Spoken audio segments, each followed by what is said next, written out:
Ini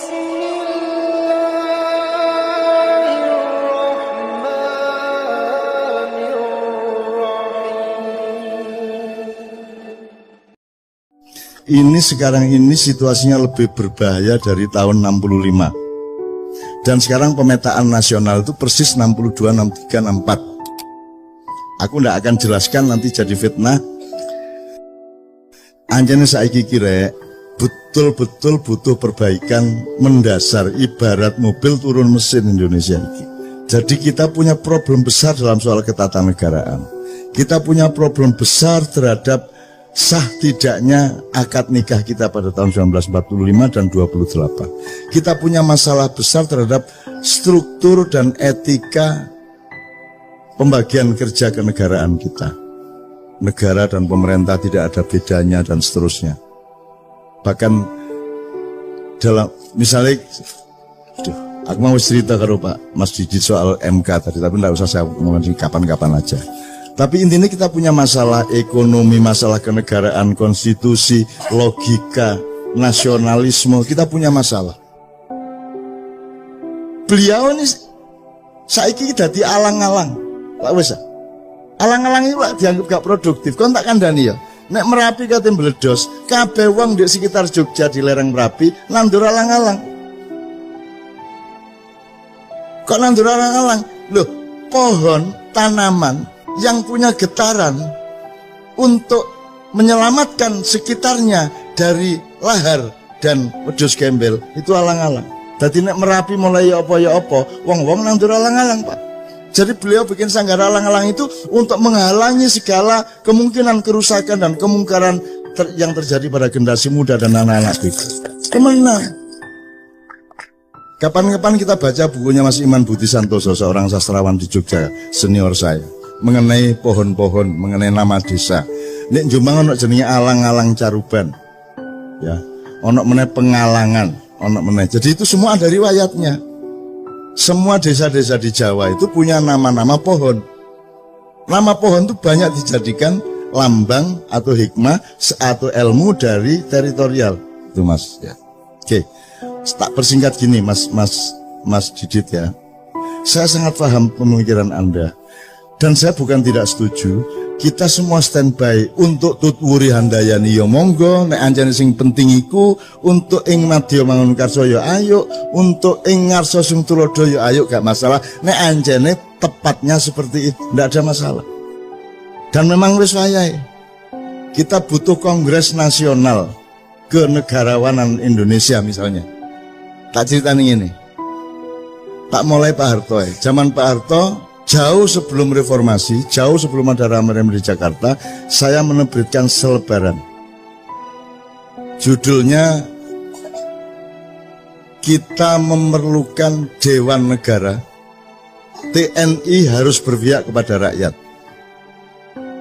Yang nyetak Zaki, yang sekarang manajer Kiai Kanjeng. Zaki wedi, cak iki wanita ngomongin iki. Ya. Besok Zaki ada dengan Kiai Kanjeng di Gresik. Takono. Zaki rodok ndredeg iku. Cak wanita musuh Pak Harto kaya lho. Aku gak musuh Pak Harto, aku iki ngomong sing bener iki ngene. Kita cetak. Dibutuhkan Dewan Negara.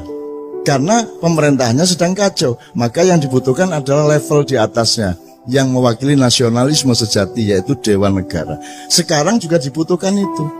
Menurut saya harus ada musyawarah kenegarawanan Republik Indonesia, mengumpulkan semua orang-orang yang memang punya nasionalisme dan hidupnya memang membuktikan dia bersih dari perusakan-perusakan atas Indonesia, untuk membenahi tadi itu konstitusinya, reamandemen, bentuk negara. Kita punya masalah kenegaraan yang sangat serius. Aturan-aturan tentang hutang, aturan nek kon dadi presiden 5 tahun utangnya oleh sak piro, ojo kon bebani presiden berikutnya. Harus ada etikanya, harus ada aturannya. Kan sekarang semua pada tidak tertata dan seterusnya. Jadi kita butuh musyawarah kenegarawanan. Nggak usah negarawan, cek cemburu. Musyawarah kenegarawanan Indonesia. Wong tuwek-tuwek, wong sing murni-murni ngelompok memberi rekomendasi dan gak perlu metoto-metoto, gak perlu sumbar-sumbar. dan gak musuhi sopo-sopo. Ini untuk mencintai bangsa Indonesia dan menjaga tanah air Republik Indonesia yang Allah kasih ke kita dan harus kita rawat sebaik-baiknya. Satu ya. Saya bikin selebaran Dewan Negara itu ya kira-kira tanggal awal Mei. Terus padang bulan pas tanggal 12 Mei di Jombang, Menturo. Terus aku pamit, Rek, iki aku menenang Jakarta soalnya kok beberapa hari ono goro-goro di Jakarta. Kemudian terjadilah penembakan Trisakti besoknya. Kemudian terjadi pembakaran-pembakaran, penjaraan-penjaraan sampai ke Surabaya, sampai ke Makassar, dan terutama di Jakarta. Sampai akhirnya kita kumpul yang 5 orang itu, Anda tahu, Cak Nur, saya, Pak Melik Fajar, Imam Utomo Dananjaya, sama Pak Sudrajat. Kita merumuskan saran agar Pak Harto turun dengan kita kasih metodenya dan cara-cara untuk supaya rakyat tetap selamat dalam keadaan perubahan ini. Dan kita ajukan pada tanggal 17. Kemudian kita konferensi pers, nangis-nangis kabeh. Aku dijaluk melok ndonga dan nangis kabeh. Dan ingin betul-betul ada perubahan yang darurat di Indonesia pada waktu itu. Karena Amerika sudah tidak suka sama Pak Harto. Semua di luar negeri sudah tidak merestui Pak Harto. Rakyat sudah jenuh semuanya dan seterusnya. Terus kita kasih saran, Pak Harto gini-gini ini saatnya sampean turun. Sampai tak bujui Pak, wis tak sampean niku wis tuwuk ta. Mosok gurung tuwuk sampean dadi presiden. Wis sampean lereno cek mulya, gak padeken gak ngono. Akhirnya kan semua orang tahu bahwa saya yang ngajarin Pak Harto ngomong saya tidak jadi presiden tidak padeken ngono. Lho iku gak padeken lho cara ndi? Nek gak cara Jawa Timur ya. Ya. Anda sudah tahu kemudian tanggal 18 kita setelah kita konferensi pers, kita ke seluruh dunia kita umumkan kita akan melakukan perubahan di Indonesia. Tanggal 18 kita kasih ke Mensesnek, bahwa itu Pak Saidillah Mursi. Jam 11 kita kasih, jam 3 sore dikasihkan ke Pak Harto. Pak Harto membaca, merenung, sholat asar, sholat maghrib, terus habis isya Pak Harto telepon Mbak Novia. Atau sing telepon nang Mbak Novia, mergo aku gak ono sing nrimo Mbak Novia, bilang Cak Nun saya siap melaksanakan sarannya untuk mundur dari jabatan presiden. Itu tanggal 18 malam. Tapi tolong kita atur supaya perubahan di Indonesia ini tidak menimbulkan bentrokan-bentrokan. Tolong kalau bisa besok kita ketemu berenam dari 5 orang yang menandatangani surat saran kepada Pak Harto bersama Pak Harto, tapi Pak Harto mengatakan, Cak, mbok tolong ngajak orang-orang tua supaya 3 aja supaya jumlahnya 9. Akhirnya Gus Dur kita ajak, Pak Ali Yafi kita ajak, dan satu lagi saya lupa. Siapa ya? Ada orang tua satu lagi saya lupa. Dan seterusnya. Paginya kita ketemu dan aku ganti sepatu Rek. Waduh aku nyele Pak Bariman. Pak Bariman itu saiki guru SMA Muhammadiyah di Denpasar. Wis tak sesuk tak gawe-gawe wis pokoke sing penting mosok aku sandalan rek ngono. Wis tak sekali iki sepatuan yo kok ngono melicet temen aku. Wis demi Indonesia wis gak apa-apa sikil melicet. Wis. Oke, akhirnya semua proses kita jalankan Pak Harto mudun, tapi di tengah jalan dikhianati oleh sejumlah tokoh. Jadi reformasi itu sebenarnya konsepnya adalah bukan Pak Harto turun terus Habibie naik. Yang salah kan semuanya. Jadi Pak Harto turun, kabinet bubar, DPR bubar, MPR bubar, kita bikin MPRS, Majelis Pemusyawaratan Rakyat Sementara, yang sudah kita daftari sebanyak 45 orang, nomor 1 Abdurrahman Wahid, nomor 2 Megawati, nomor 3 ini, sampai Daniel Sparingga, sampai macam-macam, pokoknya 45 orang. Cak Nur Kholis Majid, terus macam-macam sing kita perhitungkan cukup reformis. Jadi seharusnya Pak Harto turun tanggal 21, terus kita resmikan ada Majelis Permusyawaratan Rakyat Sementara dan langsung bersidang 45 orang menentukan kepala negara sementara yang langsung kita tugasi untuk membuat pemilu secepat-cepatnya, paling lambat antara 6 bulan sampai 1 tahun. Sehingga kita clean betul. kita resiki betul, dan kita bikin sesuatu yang baru. Dan itu kita perlukan sekarang sebenarnya. Tapi saya cerita dulu yang soal Pak Harto.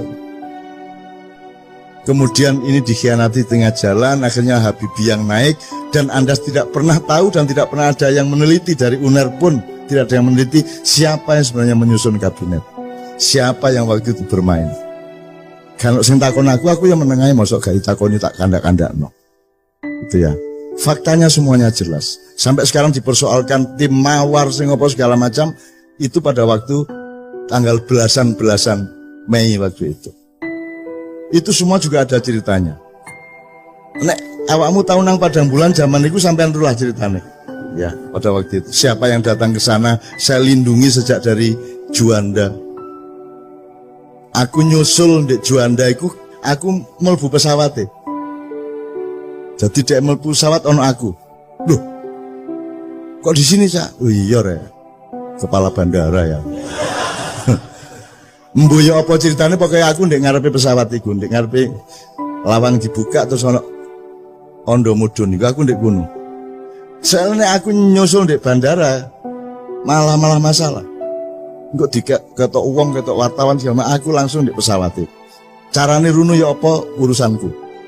Kemudian teman sekalian, ada satu lagi, ada saat-saat darurat di mana PDIP pasti menang untuk memilih Megawati jadi presiden pada periode sesudah Habibie. Tapi wong Islam ya wis gatel, wis gak kuat. Islam ya wis kudu berperan. Maka orang Islam mencalonkan Pak Habibie. Iki karo-karone gak siap untuk kalah. Nek wong Islam kalah, wong Islam yo gak ikhlas. Nek PDIP kalah, PDIP yang ngamuk.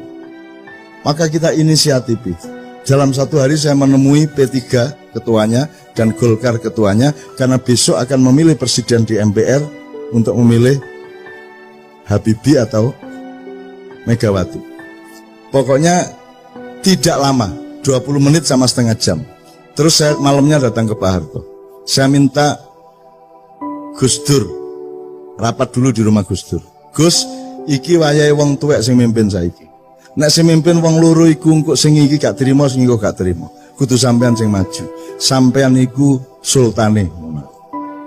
Karena Gus Dur bilang, "Cak iki nek ketoke sing cocok Sultan Jogja." Ngono.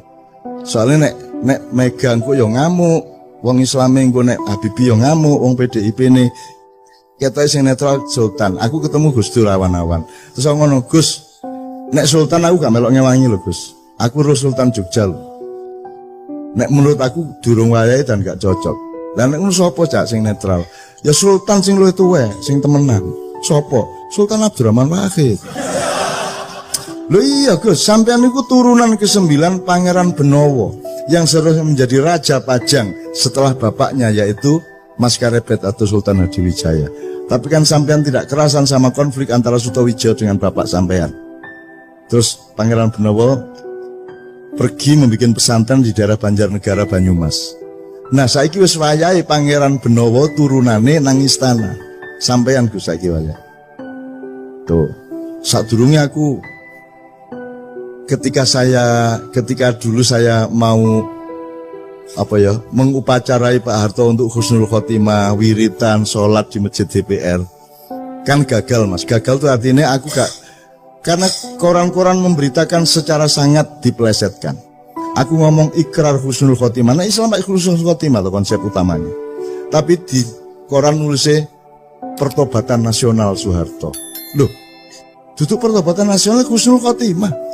Dan Allah loh yang nawari husnul khotimah. Iku mergo nek uangku ya elek barang. Maka dikei akhir yang baik, husnul khotimah. Akhirnya aku muring-muring, pertemuan saya batalkan di DPR pada arek maknya wis ambrek teko ndek kono.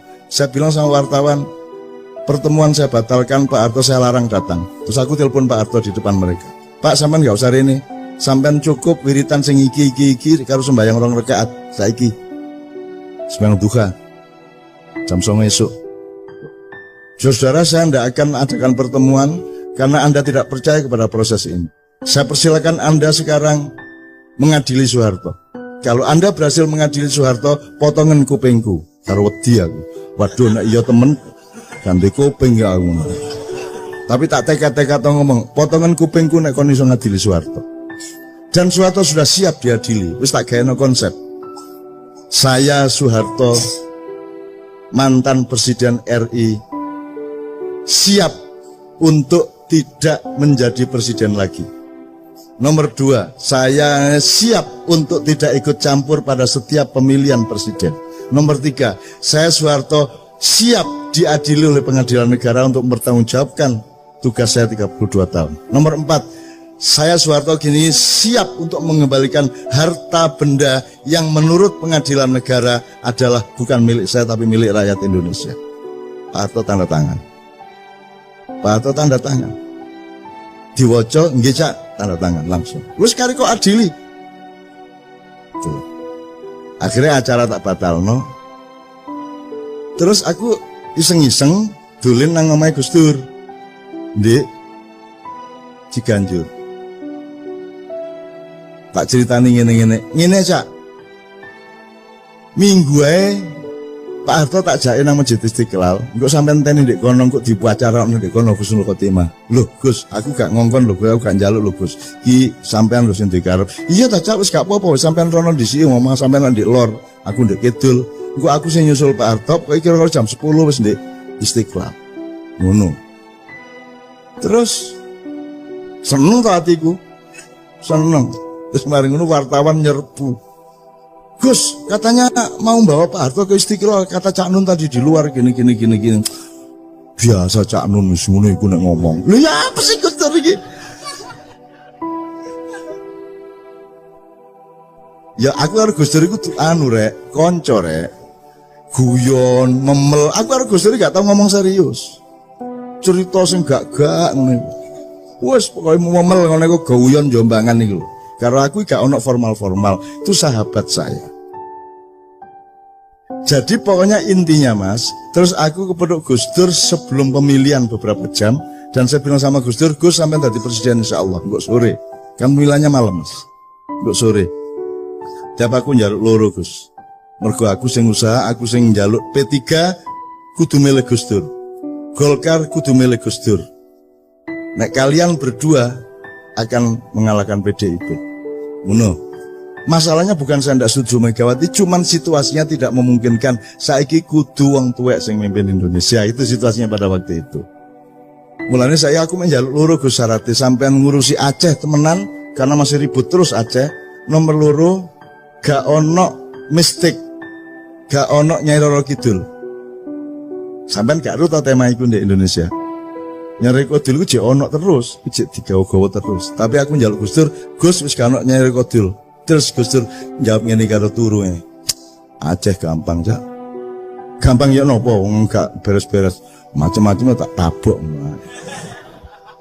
Gus Dur enteng enek ngomong. Terus Nyai Kodil ya apa lu?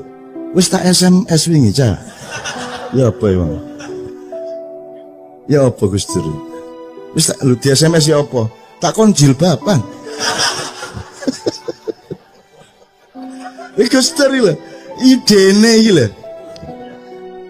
Bayangno Nyai Kodil jilbaban seluruh. Imajinasi cek nakale wong ya Allah aku guyu cekikan Gus sampean niku masyaallah.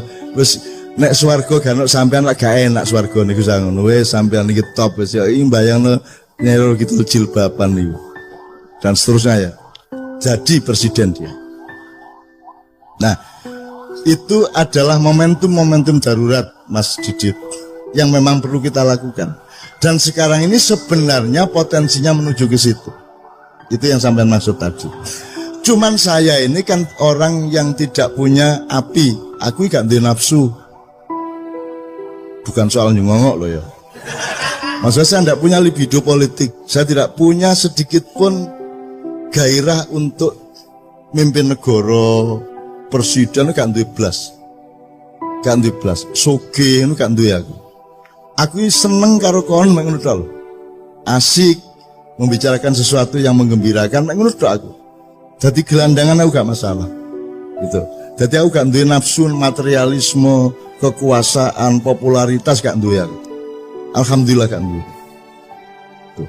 Jadi Saya tidak akan melakukan itu kalau saya tidak diperintah. Kalau ada perintah, nanti akan ada gejalanya, ada tanda-tandanya, ada ayat-ayatnya nanti. Gitu loh. Dan saya juga tidak GR bahwa saya penting di Indonesia. Anggitmu aku aniku penting ta mak iyah iku. Indonesia kenal mak iyah ta gak? Agak kenal kok. Ojo GR petuta-petuta kaya iya-iya. Nah awakmu merasa api alhamdulillah, tetapi ojo merasa kon iku penting ke Indonesia, wong aku gak penting kok. Aku ngomong titik keliru untuk mereka ngono wis dientekno aku didik-idik kaya ngono iku. Untung aku hanya seekor semut dengan setetes air menuju Ibrahim kan gitu. Ngono rek. Jadi teman sekalian memang sekarang sudah saatnya seperti itu, tapi sudahlah kita bersabar, jangan khawatir. Anggitmu kan Gusti Allah ta. Anggitmu kan malaikat ta. Anggitmu kan Nabi wis mati ta. Anggitmu Sunan Kalijaga gak ono ta. Anggitmu wis gak ono kabeh ta. Anggitmu mek ono awakmu tok ta. Gak. Masih lengkap dunia dan alam semesta ini, dan Allah punya skenario, dan Allah punya rencana, dan Allah punya irama, Allah punya langkah-langkahnya. Kita sami'na wa ata'na kepada Allah. Jadi yang penting awakmu selalu menunjukkan manusia yang baik, yang bermanfaat, yang seimbang, yang berpikir jernih, dan lain-lain yang sudah Anda omongkan tadi. Itu yang saya maksudkan. Alhamdulillah. Wis anggere awakmu dadi rakyat sing apik, insya Allah akan ada pemimpin yang baik, dan awakmu insya Allah juga menjadi pemimpin yang baik di skala dan perspektifnya masing-masing. Amin ya rabbal alamin. Kira-kira ngono ya. Saya pernah bilang sama Anda, tanya sama Anda entah berapa tahun yang lalu, Indonesia itu melahirkan bangsanya atau bangsa ini melahirkan Indonesia? Jadi bapaknya yang mana? Indonesianya apa bangsanya? Bangsa melahirkan Indonesia. Oke. Lah bangsanya itu bangsa apa? Karena sekarang disebut bangsa Indonesia. Membingungkan enggak? Bangsa yang melahirkan Indonesia itu sekarang menyebut dirinya bangsa Indonesia. Jadi Wak Karjo duwe anak jenenge ya Karjo. Kan gitu. Nah, bangsa yang melahirkan itu bangsa apa? Yang melahirkan Indonesia itu. Itu pertanyaan tidak harus dijawab malam hari ini, cuman Anda harus terganggu oleh itu. Oke, saya teruskan. Indonesia umurnya berapa? 70 tahun. Betul? Bangsa yang melahirkannya berumur berapa? Pertanyaan yang tidak usah dijawab malam hari ini. Kalau kamu tidak mempertanyakannya, berarti kamu tidak akan pernah mengenal siapa dirimu, karena kamu tidak pernah mengenal asal usulmu. Yang namanya bangsa tadi yang melahirkan Indonesia itu dimulainya sejak kapan? Sejak abad 15 kek, sejak abad 10 kek, sejak abad 7 bareng sama Kanjeng Nabi, atau sejak kapan? Atau sejak Aji Soko? Atau sejak kapan? Itu nenek moyangmu kan? Jadi Anda kenal nenek moyangmu apa tidak? Kalau manusia tertua sekarang kan Sangiran gitu ya, fosil tertua, tapi juga ada yang lebih tua lagi di Jombang. Tuh. Oke, itu sudah dua pertanyaan yang kita belum bisa menjawab pada malam hari ini ya teman-teman sekalian ya. Pertanyaan saya berikutnya, Anda ini katakanlah bangsa yang melahirkan Indonesia itu katakanlah upamane bangsa Nusantara, upamane ya. Upamane bangsa Nusantara. Saya tidak akan ngeklaim, saya juga tidak akan membantah atau menegaskan, tapi pokoknya XA-nya itu katakanlah bangsa kita itu bangsa Nusantara. Di sini kita belok sedikit. Apakah kalau orang Sunda berarti bukan orang Jawa? Sejak kapan orang Sunda dan orang Jawa itu orang lain? Sejak kapan itu? Kalau kita tidak tahu berarti kita tidak mengerti diri kita, benar nggak? Apakah kalau orang Palembang, orang Bengkulu, orang Bugis itu berarti bukan orang Sunda dan bukan orang Jawa? Sejak kapan? Oh, mungkin sejak tahun 1928 ya. Yong Yava, Yong Ambon, Yong apa lagi deh? Gue ki orang ngerti toh wajan 1928 ya orang ngerti toh wajan. Oke. Jadi ternyata pengertian Jawa bukan Sunda, Sunda bukan Lampung, Lampung bukan Bali, Bali bukan Madura, itu pengertian yang belum lama. Atau sekarang kita shortcut gini XA-nya, perumpamaannya. Anda adalah anak Nusantara yang diadopsi oleh Indonesia. Ngono piye ya? Entuk ya. Anda ini anak bangsa Nusantara diadopsi dan dididik oleh Indonesia, bener nggak? Oke, dididik dengan kurikulum Indonesia. Ya dah. Nah, kurikulum Indonesia ini ya, hukumnya, konstitusinya, pendidikannya, persekolahannya, ilmu sosialnya, pemahaman-pemahaman sejarah, antropologi, sampai arkeologi, sampai apa, semua itu kurikulumnya mbahmu Nusantara tadi atau kurikulum orang lain. Nah, jadi Indonesia itu keluargamu apa orang lain?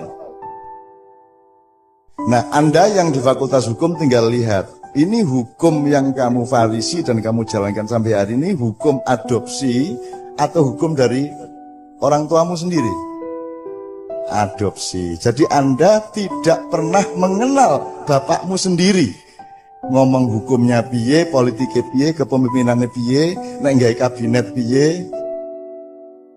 Gitu loh. Karena di dalam demokrasi tidak ada bedanya antara emas dengan berlian, dengan batu, kerakal, dan kerikil, karena masing-masing gumpalan itu punya hanya satu, yaitu hak suara satu tok. Kan gitu ya. Ambok kue iki sarjana kaya ngopo, apa kue iki kere, kue nek nang kotak pemilu podo suaranya ya. Itulah demokrasi. Jadi demokrasi, kalau Anda ikut demokrasi, salah satu kerugiannya adalah Anda tidak bisa membedakan batu dengan mutiara, benar gak? Gitu ya. Ini nanti jadi tema panjang kalau nanti kita punya waktu atau bulan depan dan seterusnya. Tapi pokoknya gak ada bedanya itu. Jadi sekarang masyarakat Indonesia ini yang dididik oleh Indonesia ngerti nggak bedanya orang bermutu dan orang tidak bermutu? Ngerti nggak bedanya batu sama berlian? Ngerti nggak rakyat kita? Nggak ngerti? Ngerti apa enggak? Ini XA ya, saya tidak ngeklaim.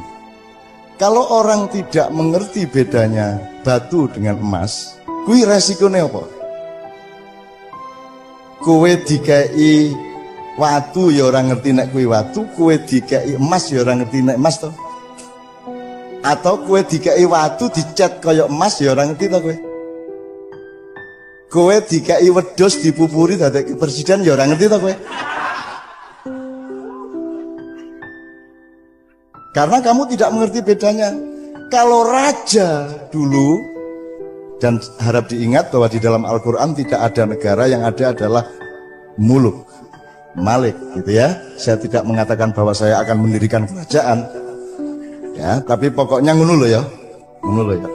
Di Quran yang ada itu cuma Raja Sulaiman, Raja Daud, Fir'aun dan seterusnya, gue gari milih. Tapi pokoknya kalau pemilihan raja sebenarnya tidak sukar, karena sehari-hari kita tahu mana orang bermutu, mana tidak bermutu. Tapi di Indonesia ini semutu apapun kamu, kalau nggak ikut Golkar, kalau nggak ikut PDIP, kalau nggak ikut parpol-parpol, kamu tidak akan bisa menjadi apa-apa, bener nggak?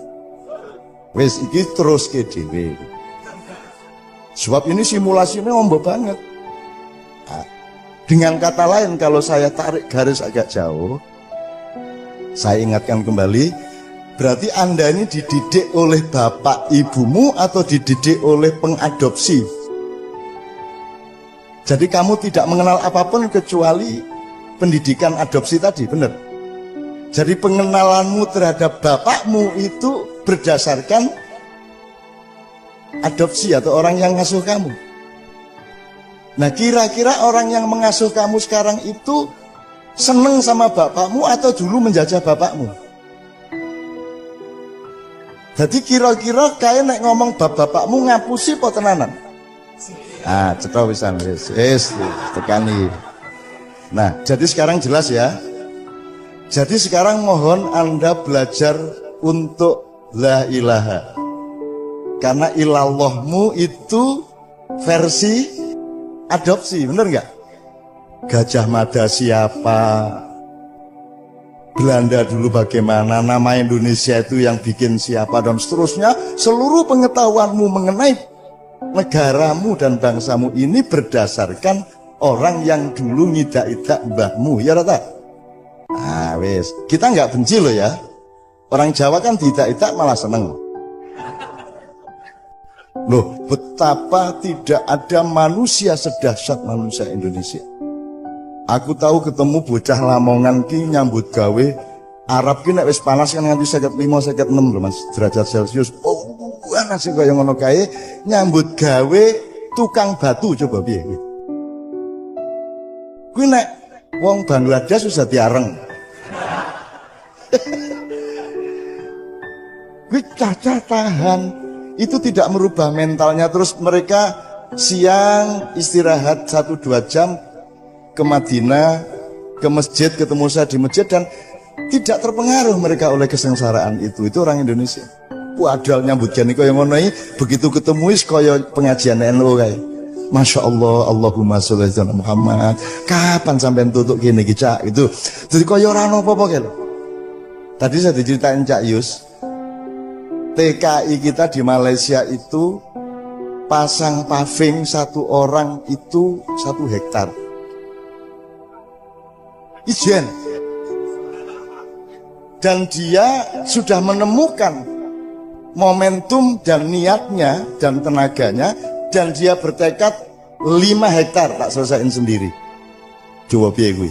Wis golek menungso ning Mars planet kono nek ana paving 5 hektar dikerjake ijen, berarti mengin angin cocok ngene. Dadi mengin angin.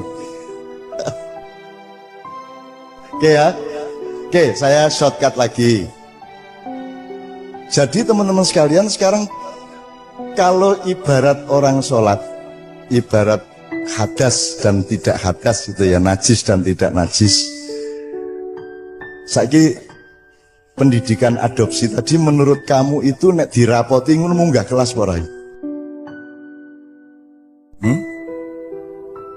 Hukum di Indonesia pelaksanaannya nek dirapoti angka piro? 0,00 piro meneh? Mbok ngene sisan 0,0,0,0 titik 000 pangkat 5 0 kabeh ya toh. Akar 0 ya toh. Ya ndak kalau 0 ya ndak. Ya min lah kowe iki ya kuwi ya.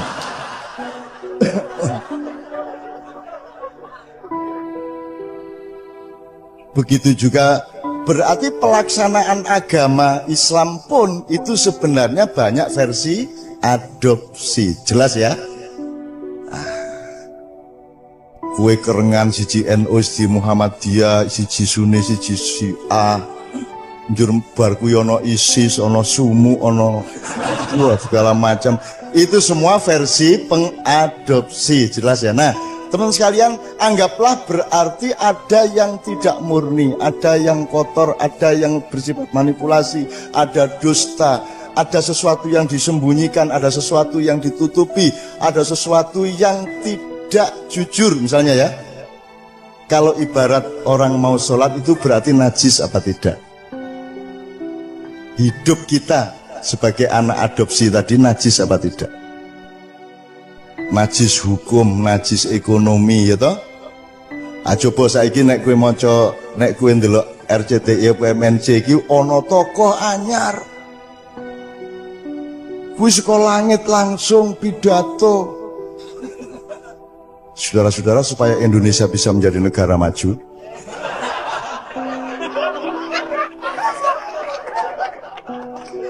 Mas sampean niku sinten?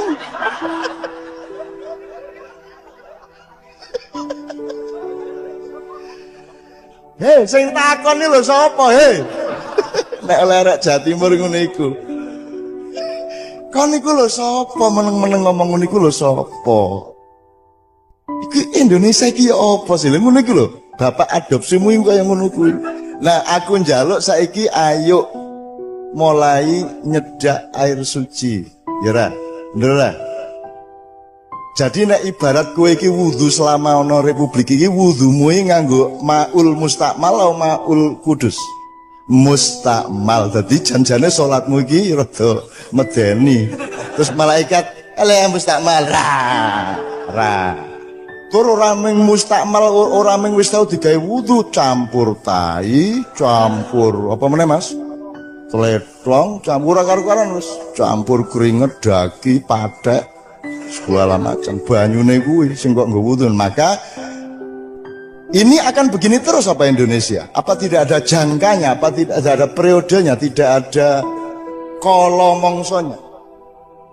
Saya ingin mengatakan kepada Anda ada kolomongsonya. Makanya sekarang itu Anda harus siap untuk bersuci. Wis saiki dadiya wong sing wudu meneh. Anak-anak Nusantara, kamu diberi najis-najis oleh Indonesia. Mulai tahun ini Anda harus bersuci. Pikiranmu disucikan, hatimu disuci. Iki jane kalau main sepak bola harus sportif, betul enggak? Sportif itu suci.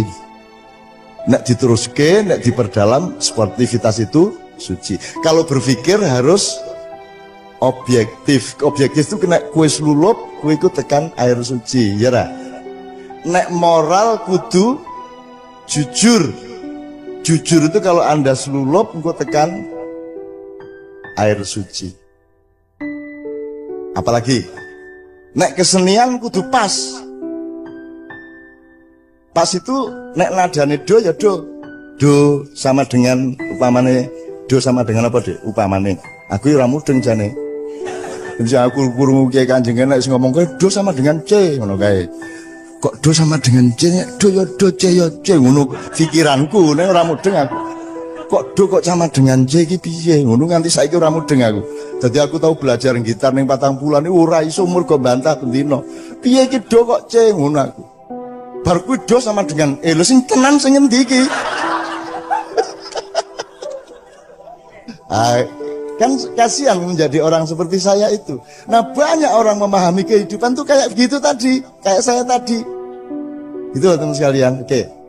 Kalau dalam kesenian, dalam musik, nada pitch yang tepat itu suci, nak diperdalam. Jadi nek apa ada angin di Jakarta, ya ojo Jakarta. Nah, aku ndak suci ku.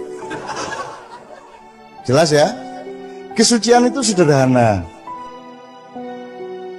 Nek rambutmu iki kok cat ireng iki ndak suci saya. Makanya mbok modar ora tak cat. Ki arep putih, arep ngopo? Putih kok pancen. Ngono lho. Jadi aku nek ndelok wong dicat pemene ditandur ana rambutnya ditandur. Ki ana iki menteri sing rambutnya ditandur ki ana. Kuwi aku nek ndelok ki aku wis ora iso ngrungokne omongane gek suwene pira ya nandur semono kae. Ngono kuwi aku. Ana meneh irunge didawakke ngene Dik ya. Irunge ana kuwi wong gedhe kuwi irunge didawakke dadi bolongane ra cocok karo nek lho. Nah itu tidak suci. Jadi aja ana sing diambak-ambakke, aja ana sing diciut-ciutke ya toh. Angko cah asrama wedok kae kan senengane sing lanang kan ciut-ciut.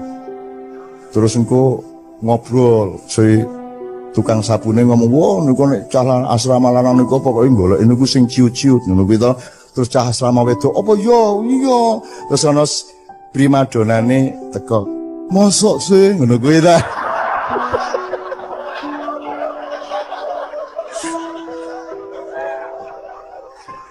Ikulaane. Kenapa ya jenesu ya kuwi geguyon nek urip ra guyon terus piye kuwi iki ya? Geguyon kuwi ya biasa wong lanang ya ngono kuwi ya. Kalau hidup ndak ada begitunya berarti ndak ada bau busuknya, ya toh? Hidup itu bau busuk, itulah sebabnya Rasulullah menganjurkan kita pakai wangi-wangian karena pada hakikatnya kita itu busuk, betul ndak? Dan akan membusuk nanti begitu Allah mencabut nyawa kita. Jadi mari kita belajar untuk menerima kebusukan kita apa adanya. Ya ra. Wis to angel to nek bantah maiyah ya angel. Oke, bismillah. Oke. Jadi teman-teman sekalian, kan tadi intinya ayo belajar mendekati air suci. Mulai wudhu tadi mengenal yang suci, mengenal yang orisinil. Sejarahnya nanti belajar mengenai Nusantara itu pelan-pelan ya. Saya tadi bilang Anda segera berwudu karena 10 tahun lagi ya Anda akan berperan dan Anda sudah harus menjadi sebagaimana kemuliaan-kemuliaan dahulu kala. Ora suwe. Ya insyaallah ya. Wis saiki umurmu piro? 27. Wah, 37 itu kan wis iso dirjen. Ojo ora njur kowe. Aku ndudung ngene iki ya ming mergo sing ngarep kowe ning janjane karep kuwi sing ning kono gitu. Tapi pokoknya ayo disucikan sekarang. Nah, salah satu belajar kesucian itu di samping ibadah resmi mahdhah itu juga kalau Anda melihat daun, Anda merasakan udara, Anda melihat matahari, itu Anda harus punya kesadaran untuk menemukan sucinya. Bedanya binatang sama Anda adalah binatang lebih suci daripada Anda. Karena binatang tidak pernah melanggar Tuhan, binatang tidak urusan sama surga neraka. Anda yang harus mengenali suci itu, kan gitu. Oke ya. Nah, menulis puisi tidak bisa bohong. Ya, tidak bisa. Menyanyi tidak bisa bohong. Artinya nek jan do re mi ya do re mi. Ora iso ngapusi. Sementara di luar kesenian kan sangat mudah untuk bohong gitu ya. Seperti yang kemarin saya bilang misalnya kowe nganggo motor, saiki motor ki nganggo lampu nek awan toh. Itu kan ya saya tidak mengatakan itu tidak suci, tapi nek ning Korea ki motor kan paling 5% banyaknya, sehingga mobil tuh kalau ketemu motor gugup, maka motor harus menyalakan lampu karena mayoritasnya mobil. Lah niki mayoritasnya apa? Motor ini kabeh nek awan. Oke, kalau ini Anda belum gini loh. Kalau di Amerika, di Australia, mayoritas orang itu bukan orang Islam. Maka asumsi dasarnya adalah makanan di Eropa atau di Australia itu haram karena kebanyakan bukan orang Islam. Disitulah dibutuhkan makanan yang ada sertifikasi halal. Ngono ta kudune? Karena mayoritasnya haram. Indonesia mayoritasnya wong Islam. Asumsi dasarnya semua makanan itu halal, maka dibutuhkan sertifikasi haram. Ngono.